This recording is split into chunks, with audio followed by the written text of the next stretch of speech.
అక్కడ ఎవరిని పట్టించుకోదు. ఆయన పేరేంటి జేసీ ప్రభాకర్ రెడ్డి, ఏం మాట్లాడతాడో ఆయనకే తెలియదు. అక్కడ వచ్చేటప్పటికి నెల్లూరు జిల్లాలో రచ్చరచ్చ నడుస్తానే ఉంది. వేమిరెడ్డి వాళ్ళది వేమిరెడ్డి వ్యవహారమే, సోమిరెడ్డి వాళ్ళది సోమిరెడ్డి వ్యవహారమే. వీళ్ళందరూ ఎవరేం చేసుకుంటున్నారో ఎవరికి తెలియదు. కొత్తగా పార్టీలోకి వచ్చినటువంటి వాళ్ళ మీద పాత వాళ్ళకి కోపం.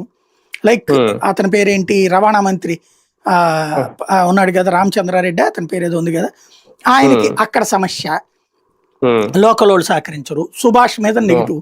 వీళ్ళు ఏంటంటే ఈ తెలుగుదేశం అనుకూల మీడియా తెలుగుదేశం కార్యకర్తలాగానే ఫీల్ అయ్యి వైసీపీ నుంచి వచ్చిన వాళ్ళని టార్గెట్ చేస్తా పెడుతుంటారు. ప్లస్ జనసేన వాళ్ళని టార్గెట్ చేస్తా కొడుతున్నారు, బీజేపీ వాళ్ళని టార్గెట్ చేస్తా నెగిటివ్ స్టోరీలు కొడుతున్నారు. అంటే కూటమికి మీ వాళ్ళే చిల్లి పెడుతున్నారు అక్కడ. రెండవది సొంత పార్టీలో ఈ గొడవలు. ఇప్పుడు అమ్మాయి శబరికి అక్కడ ఉన్న ఎమ్మెల్యేకి పడదు. ఇట్లాగా ఎక్కడికక్కడ రచ్చరచ్చే కదా. అసలే తెలుగుదేశం క్యాండిడేట్లు బలంగా ఉన్న చోట జనసేన బీజేపీని పట్టించుకోవట్లేదని బాధ, జనసేన క్యాండిడేట్లు బలంగా ఉన్నటువంటి చోట తెలుగుదేశం వాళ్ళు వాళ్ళని తొక్కేస్తున్నాను ఒక బాధ.